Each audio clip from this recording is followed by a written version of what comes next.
All right.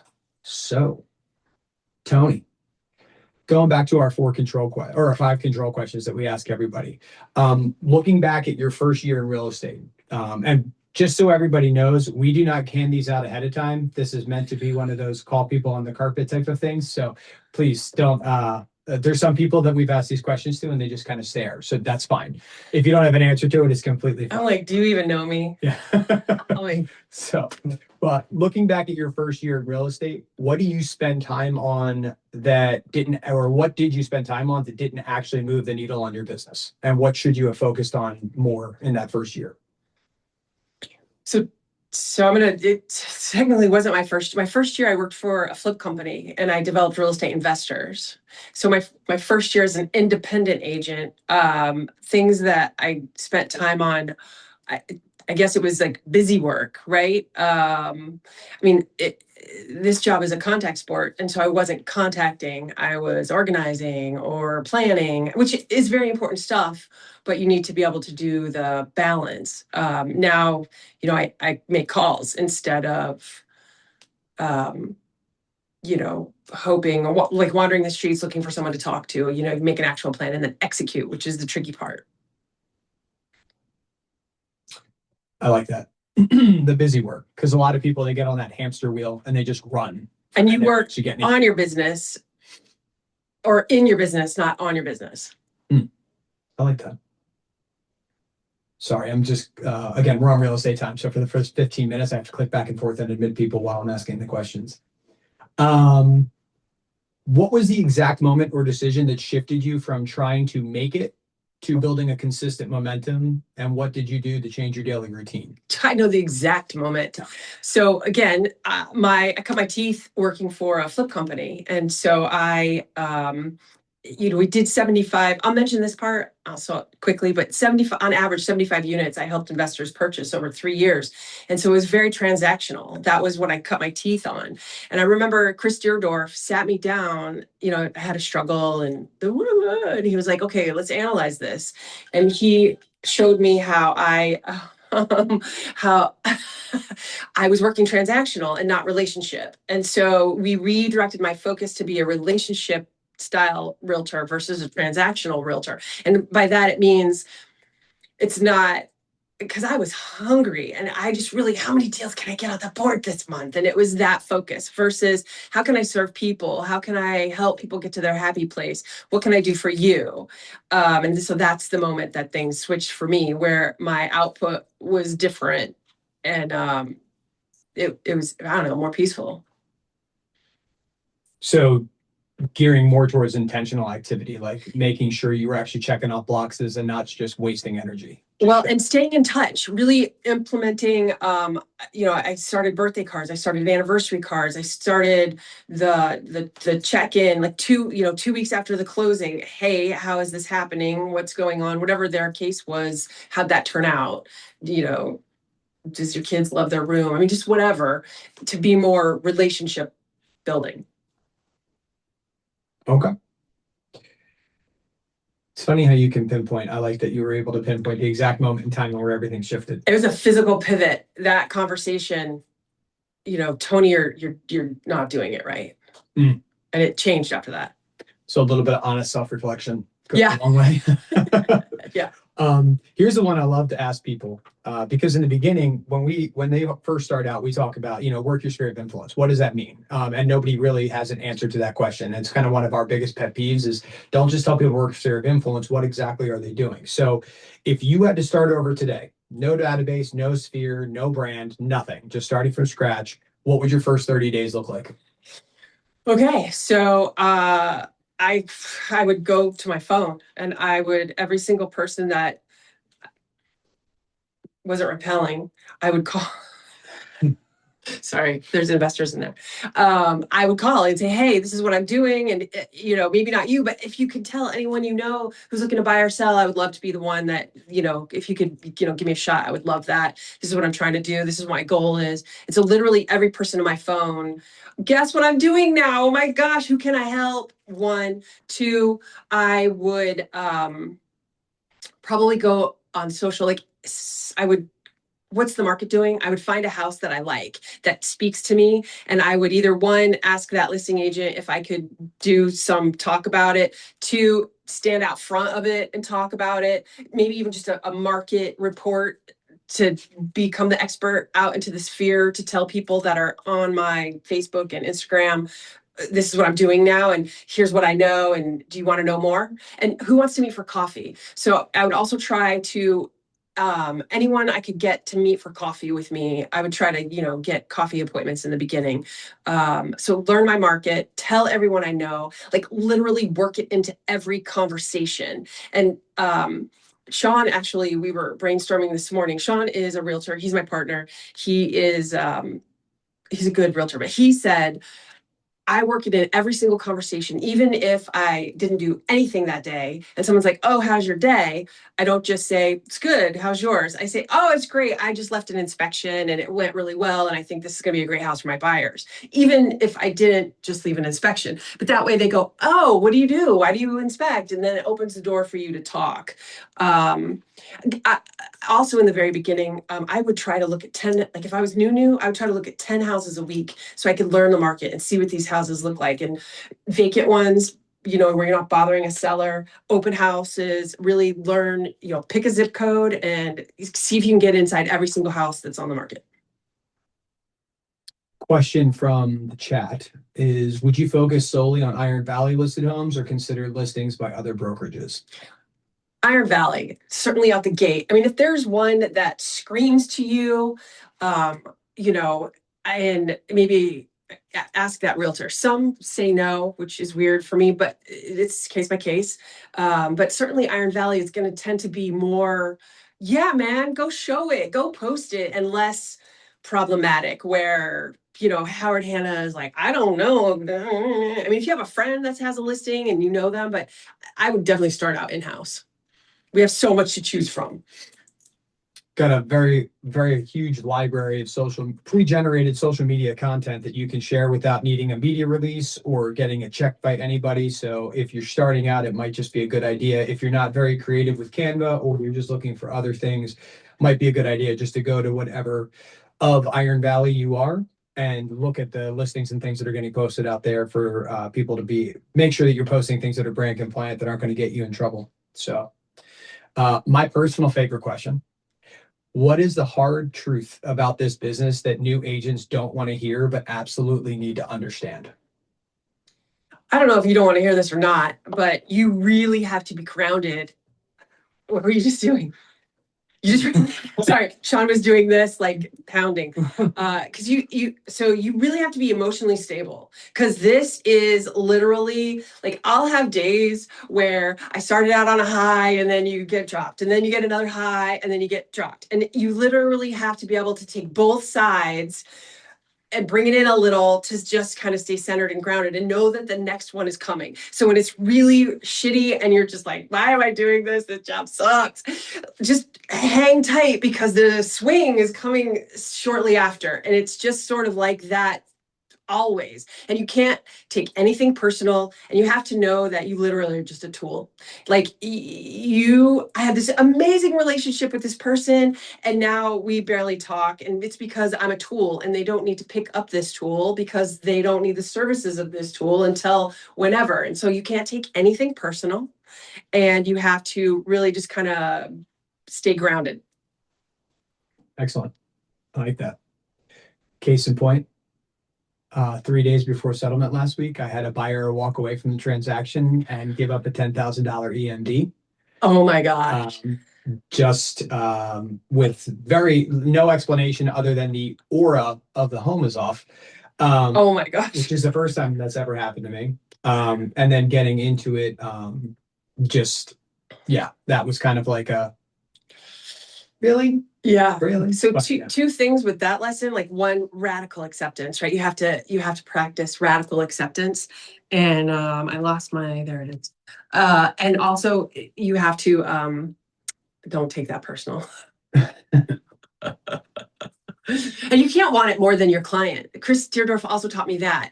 Like, and especially when your pipeline's empty and you're a little hungry and you're a little panicked, you really have to be able to distance yourself from those feelings because you can't want it more than the client. And if you're just like, I need to eat this month, but they're like, no, I'm done. You have to back it up and radical acceptance. Which brings me to another point, completely off script. Please don't spend your entire commission check on your way home from settlement table. Keep some of that in the reserves until you have another settlement lined up. Not even lined up. Just another settlement completed. Yeah. Yeah. Because 3 days before it was done. So what non-negotiables do you follow today that directly protect your mental health doing this job? Non-negotiables. Whew, those are hard because, so for example, Sunday mornings, right? I say I go to church. So I'm unavailable every Sunday until 1 p.m. And that's a space where I don't have to look at my phone. I can wander around and not have to be tied to anything. And it gives me free brain space. But if I have a client that I know is serious and they're like, hey, I mean, it doesn't happen often because I'm in a meeting until 1 or I can't get there till 1 or I often do that. But I will, for the right person, sacrifice that non-negotiable if I feel like it's going to serve me. But I give myself Sunday morning until 1 o'clock. That's usually 95% of the time where that's a non-negotiable. I often, I never say I'm on vacation. I never say I'm screwing around in my backyard. I'm always in a meeting. I always have an appointment. I'm always, as soon as I finish with this client, I'll give you a call back. It's always whether, I'm whatever I'm doing. And if you're grimy from the yard, and then you have to see them, you're like, right, I just was walking, occupied units with bug spray and sunblock. So you can just strategize that way. I like it. I'm going to just turn on my recording device because I'll grab down Steve. Is there another question? Nope. Yeah, as soon as you say you're on vacation, they're off to the next agent because they don't want to bother you on vacation. Hi, everybody. This is Sean. Hi, everybody. I'm Sean. Okay, so should I start? Yep, you're good to go. Okay, thank you so much for having me here. I appreciate this opportunity to talk with all of you. Okay, a little bit about me. My name is Tony Reinhardt, and now they say that if you have 10,000 hours in something, you are an expert. So roughly, to be an expert and have 10,000 hours takes about 5 years working full time. So my history, I have 8 years in property management. I have 3 years working for a fix and flip company that my job was a sales director, and I helped develop real estate investors. And so I got to analyze properties. I got to analyze numbers. I got to learn a lot about the investment world. Wonderful stuff. 7 years as an independent realtor and 4 years as a snowbird realtor, where I work South Florida and Central Pennsylvania consistently, full-time, both markets. So when I was working for the fix and flip company, on average, we did 75 units a year. So that's not people, that's doors. For example, I sold 11 homes to one investor. So 75 units on average I did. So very transactional. And then as an independent agent for the last 7 years, I've sold a total of 130 units. 123 in Pennsylvania and 7 in Florida. The last 12 months, I've done 12 deals, 10 here to Florida. So I'm kind of excited. I'm at the 7-year mark where referral stage is kicking in, and I'm starting to help neighbors and friends and kids and family. And so I'm pretty honored that way. I've gotten the opportunity to sell an earth house, a farmhouse, a beach condo, a Victorian dream home, first home, friends for homes for friends. And I'm looking forward to being able to help these kids that have grown up in these homes find their home as well. So I'm pretty excited about that. But what brings me here is, this last Q1, right? It was a strategy. I was at a phase in my life where I felt I needed to be more being versus doing, right? I had some things I needed to heal in my life. And so I took the time. That's the benefit of this job, right? It's do your thing. You get to be flexible and do what you need. However, there are consequences. There are consequences. I had some really good closings Q1, so I was feeling pretty good about myself. But if you are not focusing on your pipeline, your pipeline is your money tree, your money bush, your money plant, and it dries up if you're not watering it, tending it, talking to it, nurturing it with fertilizer, et cetera, et cetera. And so I have a dried up pipeline. And so now it's like, oh my God, I'm starting all over as if I'm brand new. And I was asked to sort of track all of my stuff. So for me, to go back in the beginning, it's a mindset, right? I need to tell the universe, green lights, the doors are open. And so I, on May 7th, I was like, I'm ready, bring it back. I'm ready to receive.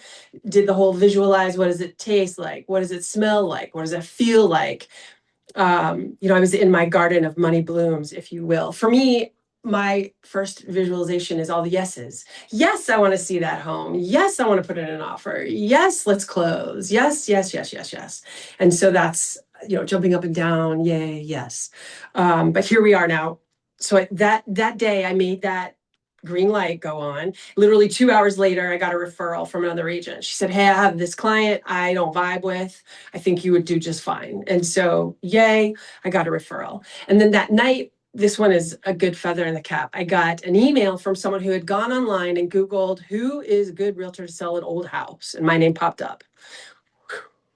And so I get here on May 16th. May 15th, I arrived in Pennsylvania. On the 16th, I literally had a listing consultation, a buyer consultation, and a home tour. The following day, I had another Zoom call list with this farmhouse, which I'm pretty excited that I get that'll come in the fall. But yay, that one's because it was a Google click. Okay, so now let's jump into May 7th findings, right? So I don't know if he sent you this tracker, but this is all the activities that I did since May, previous to, but by the time I was asked to start tracking and actually doing what I was doing. Some highlights. Week 1, I walked around Costco with my name badge on, just sort of wandered around. I had 2 conversations. One led towards, I actually sent her valuation for her home in Camp Hill Borough. So keep in touch with her. That was a score. Got to add someone to my CRM. That's a point. Try to make things a game because I get bored otherwise and I like games. And so I, give myself points like it's a video game. The second week, a highlight was I reached out to a previous client who did not use me to buy her home, which was a little heartbreaking. I had to emotionally get over that. But I called her to ask if she wanted me for coffee because she still has a house she has to list. And so, I did some co-marketing with my Mary Kay lady. I needed product and I didn't want to pay for it. And so I agreed to make these vulnerable videos where I'm using her product. But I got like $250 worth of free product. Win. I did a tour of the state capitol with our representative, Nate Davidson. There's 20 people there. I had my badge, lots and lots of conversations about real estate. I got like 3 phone numbers. Okay, so you can take your time to analyze the results, but you'll notice I highlighted the referral has the one referral that I got right out the gate. That is now under contract. So that referral 4 weeks later is finally under contract. So it takes a while. So that's why you just don't let your money tree die, right? All right, so here's some of the results. So kind of my mantra is how much fun can I have while I am helping people find their happy place and building wealth, right? So I want to make this be fun for me. Otherwise, what's it about if it's not fun? And so, I do all the things, meditate, read, write, no alcohol, because I want to be able, my strategy is I want to be able to catch those calls that come in on Friday night and Sunday morning when all the other realtors are partying or hungover, right? That's my strategy. And so it's helpful. And you really have to, something super important, you have to physically take time away from your phone. You have to put that thing down and walk away from it and let your brain rewire doing something else. It's critical. Studies have shown that over and over. To get peace and fill your cup back up, you have to take that device and move it away where you don't look at it for a said period of time. Okay, so here's what these results tell me. My prospecting sucks. And so I really need to up my game if I intend to make my goals, right? I need to spend more energy at listing appointments. If I can get in front of them, I can close the deal. So I need to figure out how to get more listing appointments. And my referral game sucks. So I also need to ask for more referrals, right? If not you, then who? So my goals for the next 30 days, 25 calls per day for 5 days a week, 25 texts per day, 5 personal videos a day where you just go, hey, thinking of you, blah, blah, blah, blah, blah, blah, blah, blah, blah. Call 5 past clients per day, and then make 1 recorded 60-second video per week. Ask for referrals on every single phone call. Maybe someone you know. And my goal is to get more listing appointments. That's kind of all that I have in terms of my strategy, my plan, what I've done, and what I plan to do. I mean, it's you got to have work-life balance, but it's a contact sport. You have to be making contact. Whatever that looks like for you. So follow-up question. The big thing about Iron Valley Herbalife is do your thing, right? You can't do your thing until you've found out what your thing actually is. Oof, years. How much? Okay, that's what I was going to ask. So with this sheet, how long did it take for you to develop that these are the things that actually work for you, and that's why you track them? Okay, so that's a good question. So 5 weeks ago, I said, Rossi, send me all of your tracking documents. So he sent me 3 different variations. One is really outdated from years ago, and the other 2, that was the one that I originally used, and it has a list of really good ideas. But really what I did then is I have a paper calendar, and I wrote down what I do. I just tracked what I physically do. I need to every week is just kind of beginning stages of how to get to this part, but this is just what I actually did. It probably will grow to be what I should do, and so I can play the game and give myself points. But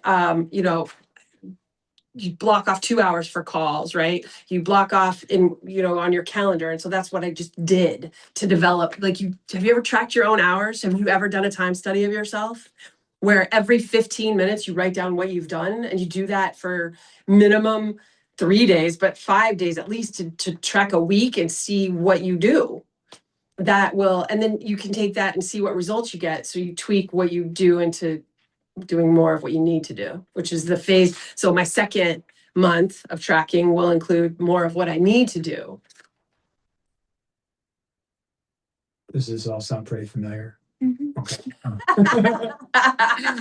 So again, we're gonna have different agents that have different success pathways of doing things, right? Me to Tony versus Christy, there's all different ways of doing the job, but you have to be able to do the job in an effective way. And it doesn't matter what your thing is. I like saying that it's a contact sport.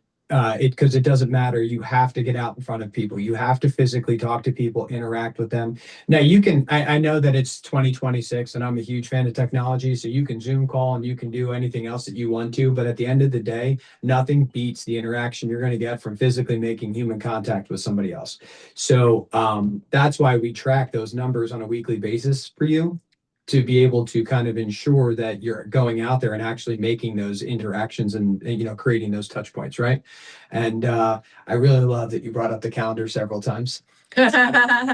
So and aside, so my jam is phone calls. I like to call, I like to talk, because my system is set up where I have notes about everything we ever said, so I can be like, hey, did little Jimmy get into that college, or whatever the thing is that they told me, how's your renovation, whatever. And so that's my way of keeping in touch, as an actual call. But you talk to April Klein, calls are cringy for her. She will find another way to do it. And so she's really good with Canva and socials. I know, for example, there's another realtor, his jam is expireds and for sale by owners, and he's really good at that. I am like, I don't know what to say. So that's not my jam. I mean, it's something I should probably work on. But the market recently, I'm just like, I don't know. Anyway, find your thing. So what Tony's saying is she's willing to meet with everybody that needs one-on-one training and walk you through making phone calls. I have scripts and we can role play. I think role playing is a big deal. I mean, I think that using your words, so, sales, right? Let's just break it down to sales. I mean, we want to be relationship, but we want to find what the pain point is. And there's a verbal science, if you will, to that. You need to find out what their problem is so you can solve it. And that, takes a little finesse and a little practice. And,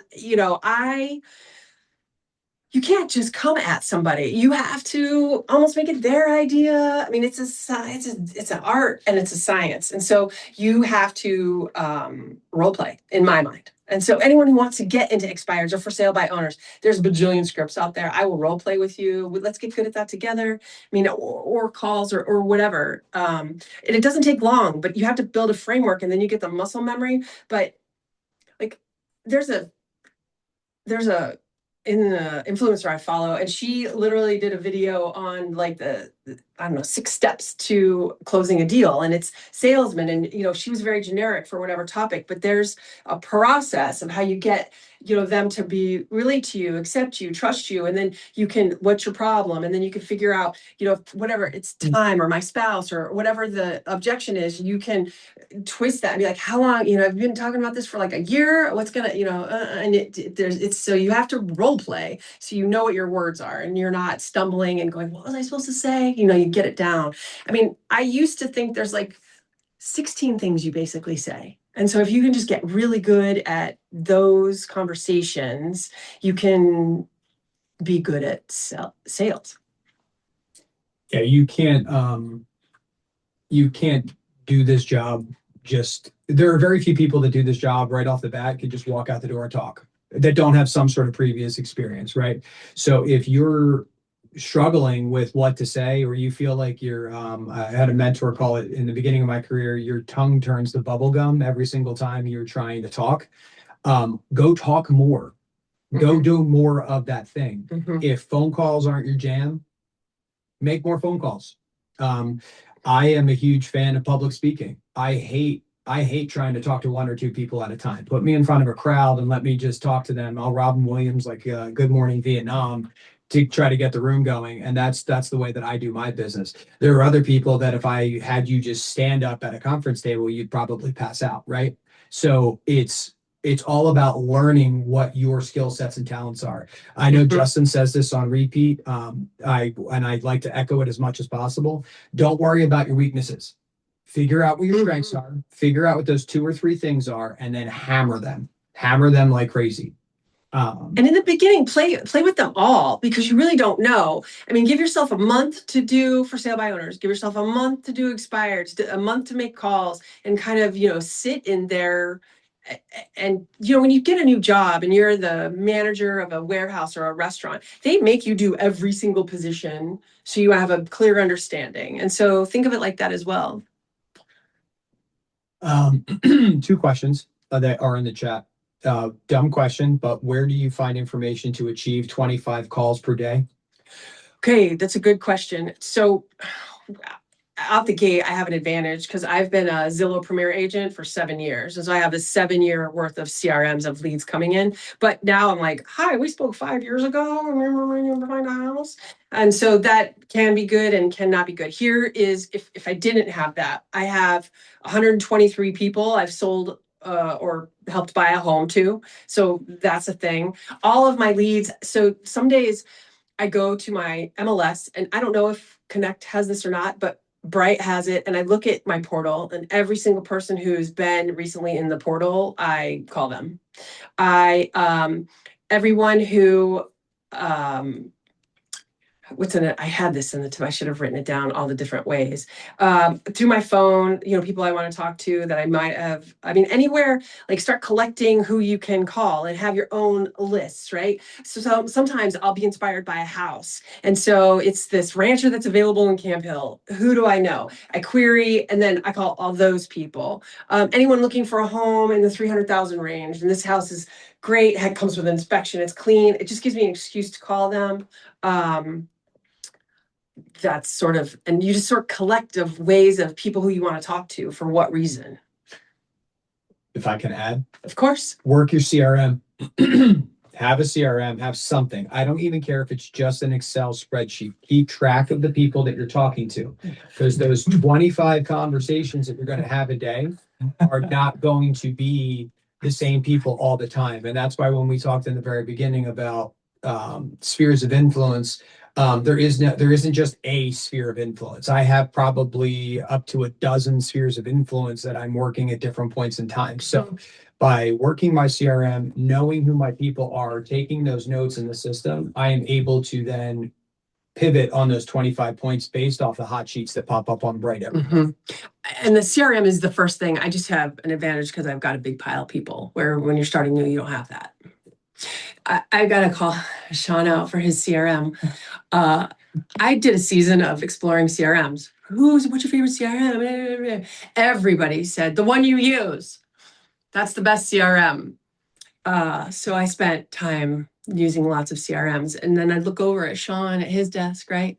And he has, those like 5x7 yellow notepads, right? I hate you. That's his CRM. He literally has one for every person. So on the side of his desk, he just has a row. But then he just pulls it up and goes, we looked at that house, this house, you said this, blah, blah, blah, blah, blah. I mean, so whatever works for you is my point of, I like digital. Yeah. 4 years later, Yeah. he has a wall. No, I do not have Post-it notes on the wall. Looks like a conspiracy theory. That's my side of the desk. You're great. You're amazing. You can do it, rock star. Got little red lines drawn over. All roads lead to the Denver airport. So, but yeah, beautiful. For agents who do not like to talk on the phone, what's your advice to help them not feel salesy? On the phone, role play. So just do it. Yeah, practice till you don't feel that way. Find words that come from the left field that are maybe questions. Has everybody seen the movie Up, the Disney Pixar movie Up? All right, I'm going to send a link out to the WhatsApp group, but there's Dennis, who's the kid in the movie. He knocks on the front door and he's reading a script and he's like, "Hi, my name is Dennis. I am a wilderness explorer. Are you an elderly person that needs me to help them so I can earn this badge?" When we give you scripts, the scripts are meant to help you like role play and work with each other, but don't just sit there and pull up a printed piece of paper and just start reading the printed piece of paper when you're on the phone call. Most people, and by most people, probably higher 90 percentile, are going to suck horribly at any type of prospecting technique the very first time that they try it. There's very few people that just have a thing that just clicks for them, right? You're going to have different strengths and weaknesses, but that strength, that natural skill set that you're born with is still something that you need to develop. It's not something where you can just pick up your phone and be able to start cranking out business. There's a reason why Toni can go from a dry spell to just be like, "Oh, I'm going to turn it on now." And then her business just starts coming back in because she has the years of being able to work her thing to be able to find out what works for her. So she knows what she needs to do and how she needs to do it to turn it back on.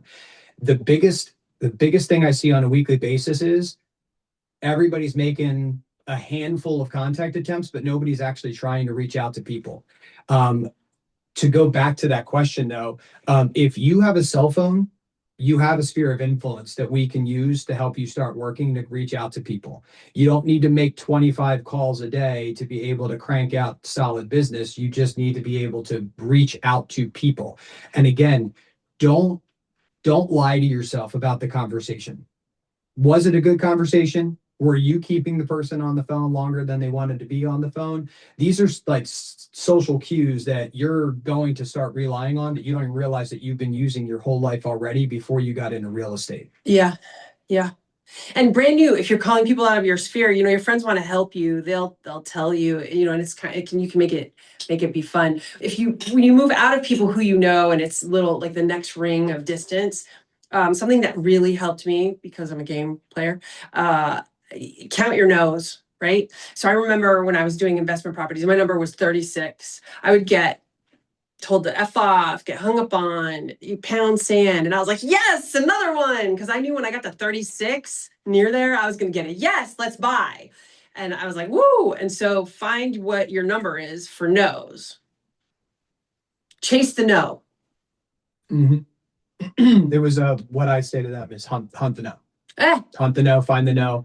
Yeah. And count them. If you're anticipating the no coming out of somebody's face, when you get the yes, it's going to surprise you. Right. Like even to But me, try this not to thing, sound shocked. 25 years later, and still I'll be calling people, texting people, emailing people, and I'm expecting the no's to come back, right? And then when I get oh yeah, I actually do want to sell my house. Oh shit, okay, cool. Let's put together a CMA, I guess. So like if you're hunting the no's become the norm. And when you get to a point where rejection just becomes data, that's when, and like you said at the very beginning, don't let your emotions take over. Let the rejection, let the disappointment just become data points that you can use to develop your thing to figure out what's going to work for you so that you could be like Tony and just turn it back on whenever you choose. Right. Any other questions at home? Bueller. See, I just dated myself because there's only like 3 or 4 people that actually looked up at the camera and smiled when I said that. Nobody else has any idea what I'm talking about, do you? That movie was on this past weekend, by the way. All right, got another question for you, Tony. Sort of a weird question, but it would be weird to prospect with the adult children with parents in hospice nursing homes. The reason I ask is because a lot of those homes end up being abandoned and foreclosed if the homes end up untouched. So I would like to take that question and reframe it a little bit, and then give it to you to answer. When do you feel like an ambulance chaser? Oh, I've never felt that way, so I don't really know because I have a deep belief that there is someone out there I can help. There is someone out there who needs my services. And all the no's are people, they're not my blessing or they're not my so I just I never feel like an ambulance chaser ever. And because I attract, I don't chase. That's another, I definitely attract, I don't chase. But in terms of senior living, right? So Florida is kind of the, I don't know, God's waiting room, if you will, and they're everywhere. And so he and I will go walk the facilities and make friends with the manager and, bring a little basket of goodies for everybody. And then they will give your card to incoming people who are like, we don't know what to do. So that's one strategy. But it's really your mindset, right? Ambulance chaser, you need to reframe your brain to where you're providing a service and there's someone out there who needs it. Whether it's someone who's about to lose their home, depending on what kind of market you're in. If there's someone who is like, whatever my problem is, I can only look for a house 2 hours a week. You can take some of the burden and send them homes every day. I mean, you have a skill and a service that someone out there needs. And so they're going to be grateful that you're in their world, not being an reframe ambulance chaser. I think the best way to answer that question is with if you're doing something and it gives you butterflies in your stomach, keep doing it, right? But if you're doing something and it makes you personally just feel gross, then don't do it. Right. That's a good, cringy. Stay away from yourself, cringy. And it might be cringy in the moment, try it again later. But like he said, you can't force yourself to do something cringy. You'll just go bury yourself so you can avoid it. Prospecting techniques are going to go back to the same. It's the TikTok principle, and I don't know if that's actually out there. That's just what I call it to make sense to relate it to people. But if you're not comfortable being on a TikTok video, don't make TikTok videos because your videos are going to look like crap, right? And they're not going to give you that intended purpose. So if it just makes you feel gross, don't do it. For me, I would actually answer the same way that you did. I would go in to the management at the centers, introduce myself to the management, maybe go in and do some sort of brief for the staff so that the staff knows who you are and what you have to offer. But I wouldn't be, going door to door being like, ooh, she doesn't look good. You need my card? Like that might not be the best bet. The door knocking. So back in the day of fix and flip, right? So we had to there was a huge acquisitions team. We had to buy these houses to flip them to then sell them. And you drive around and you look for the house with the ramp. You look for the house with the grass that's tall. You look for the distressed house. And we would knock on that door and just be like, how can I serve you? How can I help you? Because they got pain points. Even if it's just to mow their lawn for them, they'll remember and they'll call you when they're ready. But definitely they're, and I don't know what this world looks like in terms of our future markets, if we're going to go back to people losing their homes. But I mean, it's a swing. It's eventually coming. It's just you can track for years, and it's a cyclical path. And so that's definitely something you could do to, if that's the angle you want to work, find listings for those homes with ramps and tall grass and distressed.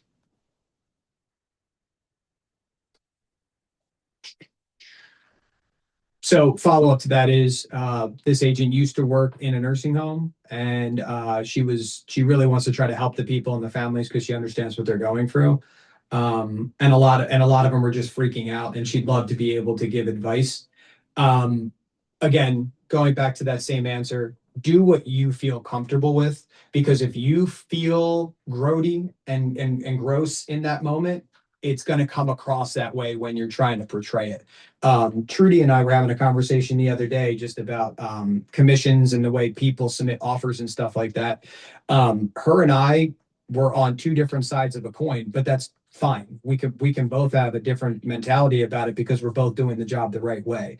At the end of the day, though, we have to understand that if the entire world was just real estate agents that were carbon copies of us, nothing would ever get done. We need all different shapes and sizes and beliefs and viewpoints in order to make this industry better, right?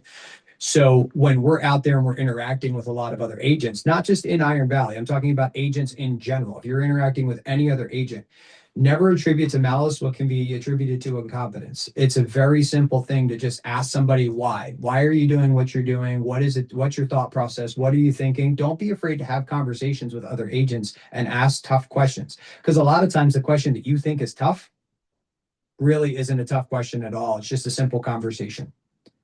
And if you can start with a mental state of grace for that other person, instead of like, just be like, well, it's just maybe a day, and let's just investigate this.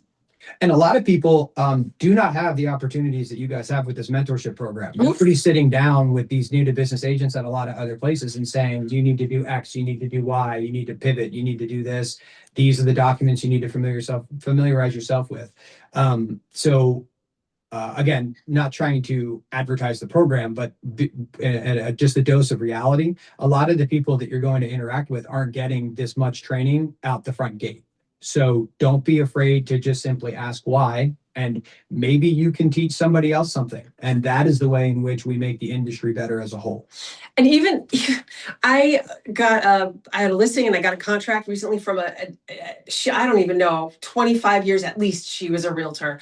And I got this contract and it had blanks. It had my name and that was it. It didn't have my brokerage. It didn't have the tax ID number for the property. I was like, what? And I mean, so I called her and I was like, so do you want me to fill in all these blanks? She was like, what? Blanks? And it was a technical, instead of just being like, dumbass, why? I just was like, and she was like, oh, technical problem. I'll get it right back to you. So somehow her stuff wasn't working, but grace, right? It can happen to anyone. It doesn't even need, who knows if she's got refreshed training, because when she's been doing it for so long, if you don't have this, you might not get trained up except for your C's. Awesome. I ran well. It's fine. I'm Irish and Italian. They're used to hearing rambling. So. Any other questions from home? All right. Anything else that you'd like to add? Thanks for having me. I really appreciate this opportunity to chat with you. Awesome. Thank you very much.